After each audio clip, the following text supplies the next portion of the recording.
देवी सर्वभूतेषु मातृरूपेण संस्थिता नमस्तस्यै नमस्तस्यै नमस्तस्यै नमो नमः। कि हमारे माननीय मुख्यमंत्री श्री नीतीश कुमार जी ने महिलाओं के हित के लिए, महिला सशक्तिकरण के लिए जब वह 2005 में मुख्यमंत्री पद की शपथ लिए तो उन्होंने 2006 में महिला पंचायती राज संस्थानों में महिलाओं को 50% आरक्षण दिया। वर्ष 2007 में नगर निकायों में महिलाओं को 50% आरक्षण दिया। साथ ही साथ जब प्रारंभिक शिक्षकों की बहालियां हो रही थी तो उसमें महिलाओं को 50% आरक्षण देकर, और जब सरकारी नौकरियों में सिपाही हो, बिहार पुलिस हो, उसमें 35% महिलाओं को आरक्षण दिया है। जब महिलाओं के हितों की चर्चा होती है तो बिहार ऐसा पहला राज्य है जहां पे बालिकाओं को साइकिल योजना और पोशाक योजना के तहत उनको आगे बढ़ाने का कार्य हुआ। या देवी सर्वभूतेषु मातृरूपेण संस्थिता नमस्तस्यै नमस्तस्यै नमस्तस्यै नमो नमः। धन्यवाद सभापति महोदय। मैं परम आदरणीय माननीय मुख्यमंत्री श्री नीतीश कुमार जी की नेतृत्व वाली जनता दल यूनाइटेड की तरफ से इस संविधान संशोधन नारी शक्ति वंदन अधिनियम 2023 के बिल पर बोलने के लिए खड़ी हुई हूँ। महोदय, संसार के सबसे बड़े देश भारत में संविधान का अब तक देश हित में 105 बार संवैधानिक संशोधन किए गए हैं और आज हम फिर अपने देश के इतिहास में स्वर्णिम अक्षरों में लिखने जा रहे हैं। आज भारत की महिलाएं जनप्रतिनिधि भारत में समतामूलक समाज बनाने की नींव रख रही हैं। बड़ी संख्या में महिला जनप्रतिनिधि की यह भागीदारी गांवों से संसद तक विकास के ओर अग्रसर है। महोदय, अपने शास्त्रों और पुराणों में हमने शुरू से ही नारी शक्ति के बारे में सुना है, चाहे वह माँ दुर्गा के शक्ति रूप की चर्चा हो, माँ सरस्वती के विद्या रूप की चर्चा हो, माँ लक्ष्मी के धन रूप की चर्चा हो, महिलाएं अग्रणी भूमिका निभाते आई हैं। आज इस दौर आधुनिकता के दौर में जब हमारा समाज, हमारा देश आगे बढ़ रहा है तो उसमें महिलाओं की भागीदारी सुनिश्चित करने के लिए यह जो संशोधन हुआ है 5वीं बार इस विधेयक को लाना पड़ रहा है। इससे पूर्व में भी 4 बार विधेयक आया लेकिन कारणवश नहीं हो पाया।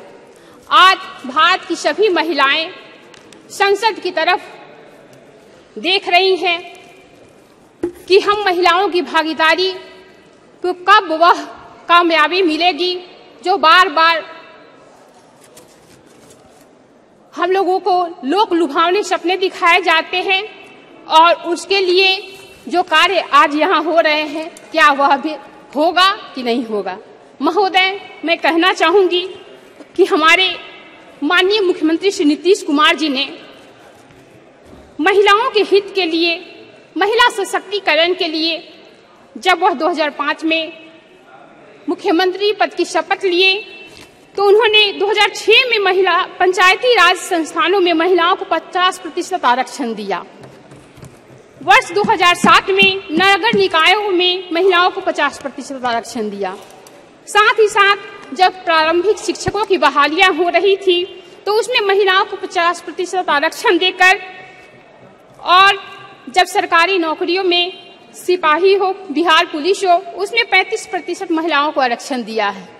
जब महिलाओं के हितों की चर्चा होती है तो बिहार ऐसा पहला राज्य है जहां पे बालिकाओं को साइकिल योजना और पोशाक योजना के तहत उनको आगे बढ़ाने का कार्य हुआ। महोदय, मैं कहना चाहूंगी कि बिहार में मेडिकल इंजीनियरिंग यूनिवर्सिटी के अंतर्गत नामांकन में भी न्यूनतम 33% सीट छात्राओं के लिए आरक्षित की गई है। महोदय, नारी सशक्तिकरण की मिसाल बनने वाला बिहार देश का पहला राज्य है जहां पे महिलाओं को इतनी भारी संख्या में वहां पे लिया गया है। महोदय, हमारी पार्टी ने वर्ष 2006 में राज्य में महिला एवं स्वयं सहायता समूह के गठन के लिए परियोजना शुरू की थी, जिसका नामकरण जीविका दिया था। महोदय, अब तक बिहार में 10,47,000 स्वयं सहायता समूहों की गठन हो चुका है, जिसमें 1,30,00,000 से भी अधिक महिलाएं कार्यरत है। महोदय, नारी शक्ति को जिसे हम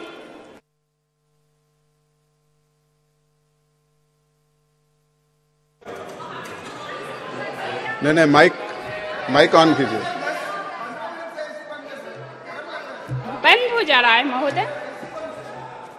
महोदय, मैं कहना चाहूंगी कि महिलाओं के हित के लिए जब भी बातें आती हैं तो एक महिला दूसरे महिला का विरोध करती है, लेकिन आज मैं सभी से कहना चाहूंगी कि बहुप्रतीक्षित सभी महिलाओं की आकांक्षा होती है कि हम सदन में जाकर अपने क्षेत्र की बातों को उठाएं और उनकी आवाज बने।